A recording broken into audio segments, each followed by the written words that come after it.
BPL এর দ্বিতীয় match Noakhali বনাম চট্টগ্রাম।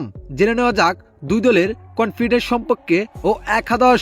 নোয়াখালী এক্সপ্রেস দলের নতুন খেলোয়াড় থাকলেও দলের মূল ব্যাটসম্যান ও অলরাউন্ডার যথেষ্ট অভিজ্ঞ। শম্ভু সরকার, কুশাল মেন্ডিস ও মেহেদী হাসান রানা দলের আত্মবিশ্বাসী বাড়ায়। ফাস্ট বোলার যেমন হাসান মাহমুদ ম্যাচের চাপ সামলাতে দলের আস্থায় বাড়ায়। দলটি প্রতিটি ম্যাচ আত্মরমণাত্মক খেলার মাধ্যমে জয় অর্জনের আত্মবিশ্বাসী। চট্টগ্রাম রয়্যালস হলো অভিজ্ঞ একটি দল।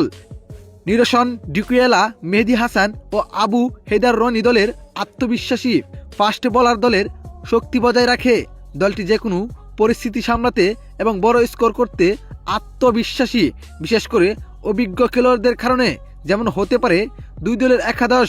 নোয়াখালী এক্সপ্রেসের একাদশ: শম্ভু সরকার, কুশাল মেন্ডিস, জনসন চার্লস, মাহিদুল ইসলাম অঙ্কন, জাকির আলী অনিক, মেহেদী হাসান রানা, ইয়াসিরুল্লাহ খান, হাসান মাহমুদ, হাবিবুর রহমান সোহান, রেজাউর রহমান, শাহাদাত হোসেন দীপু।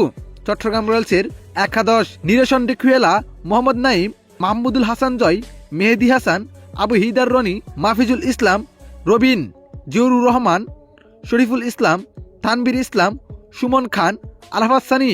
তো দর্শক, কি মনে হয় আপনার কাছে দুই দলের মধ্যে কারা জিততে পারে? জানিয়ে দিবেন আপনার মতামত এই ভিডিওর কমেন্ট বক্সে। ধন্যবাদ।